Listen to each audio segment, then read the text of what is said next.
Hey my friends, what's up? Hope you're all starting to adjust to social distancing and self-isolation. Hope you're all well and you're all staying safe.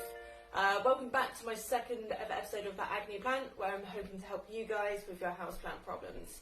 In this episode today, we're going to cover Phlebodium from Sophie, and then also cover a sickly Opuntia from Sophie, which also kind of stumped me a little bit. So let's jump straight into it. So Sophie emailed in about her blue star fern, or Phlebodium aureum. She says it's situated in a southwest facing room and has been losing a lot of its fronds. In follow-up emails, Sophie mentions that the plants are close to a radiator and a dehumidifier. All of these will be contributing factors to the decline of the plant's health. And that's because, one, the radiators are going to be really drying out that air, which tropical plants don't like, and then the dehumidifier is actually drawing out the kind of moisture. So again, you don't want plants near kind of these two things. Sophie also mentions that the potting medium is dry on the bottom, but damp on top. So this is a bit of an indication that the plant isn't getting watered properly. So there's not something quite right there when you're watering. This could be from not soaking it or watering it thoroughly enough, and the roots aren't actually taking in enough water.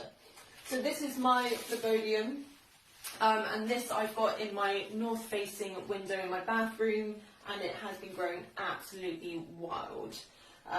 So yeah, the window's north-facing, but it does get just a real glimmer of the evening sun, especially in the kind of summer months, and if we have a good day in the winter.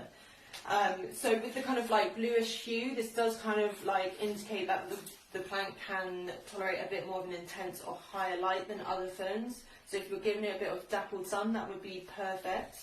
I do find they thrive in humidity, so if you are able to give it humidity somehow, give it a mist, maybe get a humidifier, but that is a little bit more important for these guys. And then watering wise, because they are epiphytes, and that is a plant that is growing on something else, usually a tree, so they're usually growing up in the canopies. So if you're thinking about it, they're up there growing, they've got all of that humidity, but they don't mind to dry out a little bit within their roots.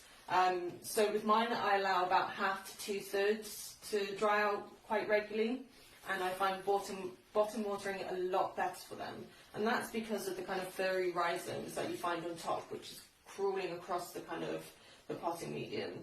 So these guys don't want to stay wet for too long, so watering it from below, the plant's going to just take up what it needs. But occasionally I do take this into the shower with me to give it a real kind of like dousing every once in a while. And that is pretty much Phlebodiums. Once you know how to care for them and look after them, they're really, really easy ferns to look after. One of my favourites too. Then I had another Sophie get in contact about her Opuntia cactus. Now this one stumped me a little bit, so I'd love to know your thoughts. As you can see, the lower part of the cactus is starting to lose its kind of sturdy structure, and it looks like it's almost becoming to rot. I've seen something similar happen with my succulents when I've watered over winter. By the next day, they've kind of turned into a soggy mess.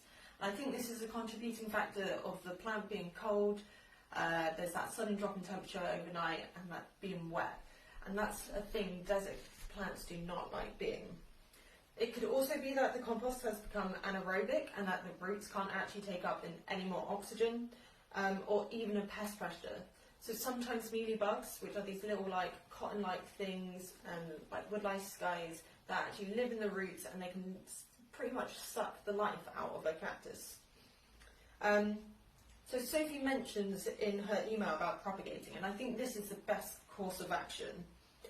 So I would remove the healthy pads either separately or kind of just cut above the kind of decaying part of the stem. I would then let that bit callus over for the next couple of days before then potting it into something that's really well draining. So something that's got grit sand, perlite, that's going to be perfect. Cacti are desert dwellers, so it's really important to give them as much intense sunlight as possible, and only to water them when they actually need it. So when the stems or the leaves are starting to look dehydrated and are starting to pucker. Try to refrain from watering them over the winter period, as most of them will be going through a dormancy period. And when you do water, you want to make sure that you're you're completely saturating the whole root system, and that the whole thing is becoming hydrated and not just kind of a little bit here and there. So I hope this helps you with your cacti and succulents. Thanks so much for watching. I hope you found this a little bit useful. If you've got any anything you'd like to add, please leave a comment below. Plants are subjective, so what works for me may not always work for you. If you'd like to get involved with this feature, then shoot me an email to info@louvterrariums.com with the subject heading Plant SOS. Please include images and then the kind of care and conditions you've been giving that plant, or you can find me on Facebook. I just ask you don't shoot me a DM, just they can get lost and it's a bit harder for me to do all the reference stuff. So yeah, thanks so much. Hope you're all safe. Keep on growing. Bye.